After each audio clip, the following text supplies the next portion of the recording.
Yo, what's going on gamers? It's Ryan 6 days a week, and today I want to talk about the balanced state of Barbarians, since I really do think patch 3 broke them even more. Ever since the most recent update, people have discovered that you can stack the Savage Roar debuff, causing the total physical damage bonus reduction to reach minus 100%, essentially making players deal no damage. This video is actually not going to be about that particular bug, since I do expect it'll get fixed soon, maybe even tomorrow. In this video, we're going to talk about how Barbs would still be completely broken even if stacking Savage Roar didn't exist. And this is mainly due to the new club weapon. I actually typed up a bunch of stats and diagrams on why this falls outside of game balance, but in reality, I think the point would be better driven home if I just reeled through some gameplay of me playing Roar Club on the Barb. And honestly using no strategy at all. I just held W and left mouse.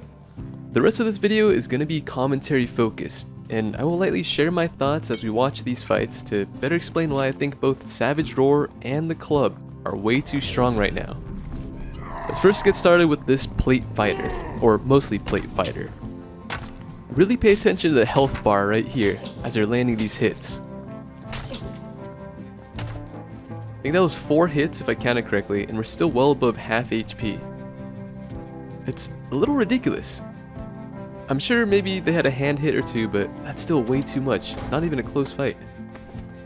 This next fight, this rogue played it perfectly. This is actually a good fight to look at if you are a rogue player. You can see them kite extremely well with a hand crossy and use that move speed to their advantage. In any other update or patch, we would have been dead to this rogue. I actually feel bad about winning this one. They played it so well. Even here. So I left this door uncrushed to close it and heal. They know immediately to push it as soon as they hear the pot. And then to stand back too once the door opens. Thankfully in that case, before they get a shot off, a frost giant sorta distracts them, but they manage to kite that as well. So now they know they hit us twice. Their time to push and we pop Roar and look at the damage again. Another 4 hits with poison weapon. We're left close to dead, but again, we didn't really start the fight at full HP. And this is another plate fighter. So this one is less plate, more cloth, but still decently high PDR, especially with the heater shield. Or I think it's a round shield, we'll see in a second. In this case, I hear him start pushing, so I grab the shrine. Once they're close enough, I just prod up and I get ready to trade. At this point in the game, I'm pretty confident I just win any fight by holding left mouse button. So I don't even worry about landing like clean hits. You see him block twice here. I think a third block, yeah, third one happens. And we just clean up. Fight's over. We're at 70% HP still. Pretty nuts. That mob actually might have done more damage than this fighter, since it wasn't affected by the roar. This one I do like too. So the ranger should in some sense counter the barb, right? A high physical damage dealing class with excellent move speed. We immediately close the gap. Look, jump the trap. The roar is activated, so they're dealing no damage. Even that spear headshot does maybe 15 damage total.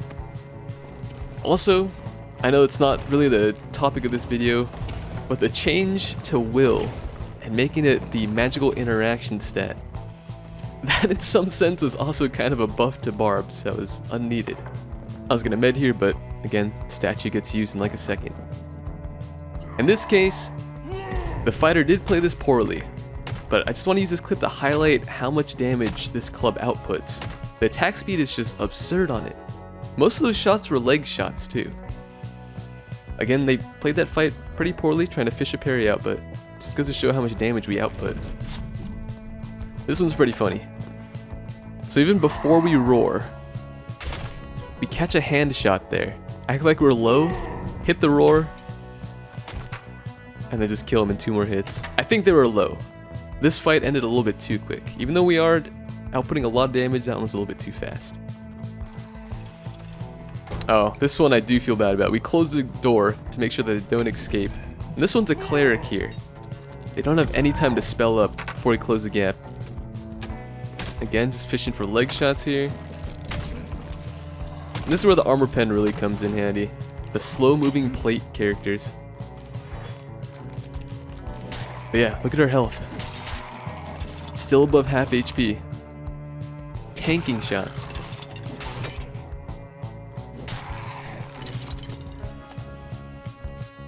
This next fight made me really understand just about how overpowered the club and roar are. Like, look at this fighter. A Slayer fighter, they chug the troll's blood, so they're getting ready for the long fight here. Look at that HP. That was a headshot. I didn't get their whole kit here, but at least I hover the sword. They're basically rocking all damage and strength gear. And with even more damage on top of that due to their Slayer perk. I don't know. It just didn't feel right winning that easily. And now we're getting to the Barb clips. So I think these last couple clips are just going to be on Barbs. In this case, I really think it's honestly the only counter to the roar and club combination. In this case, the only reason why this Barb lost here is because they didn't have Savage Roar. Oh, and also I brought some throwing axes, so that really won me the fight. Oh, and I know what you're thinking, Grey Francisca axes, they probably weren't in that great of gear, but all these fights, they've been with pretty geared up players. Like, look at this kit right here. They probably had 190 HP. This next fight is pretty interesting, so we finally run into a Barb that's also running Savage Roar in solos.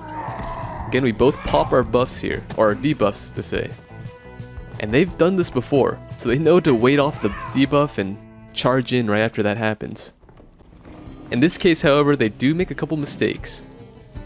So one, they keep running up the stairs. Here, they also have a club on them. If they would have just took the high ground and fought there, I think they would have won this fight. Yeah, on equal grounds, thankfully I caught them with a weapon out and finished them off quickly. And here's a Barb running the wrong skill. They're running Achilles Strike. We tank a full-on Zweihander headshot. Does almost no damage. Oh, and here's a... This one I do feel really bad about. This is Lizard Barb. Gets the prot going. Does not expect it. Gets ready to trade with the Bardiche. Does like 10 damage total. Insane.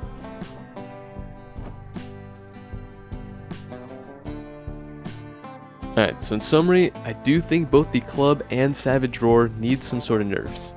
The club is just way too fast of a weapon, both movement speed wise and attack speed wise. And it also has a surprising amount of reach, though I might be overthinking that. Savage Roar itself, if it were to keep minus 50% as its damage penalty, I think the duration needs to be cut in half. So minus 50% physical damage penalty, and then 4 seconds long. Or if it were to be 8 seconds long, maybe bring it down to 30%. Before the patch it was at minus 25%, which I thought that was in a good place. That felt pretty fine, even in solo play. But then again, I haven't played too much Barb this wipe, so if anyone is a Barb main and has some input they'd like to share, please do comment down below. I want this to be more of a discussion than just me ranting to you guys about balance.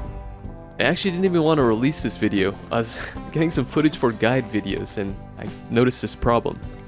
Alright, anyways, thank you as always for watching, and I'll see you in the next video.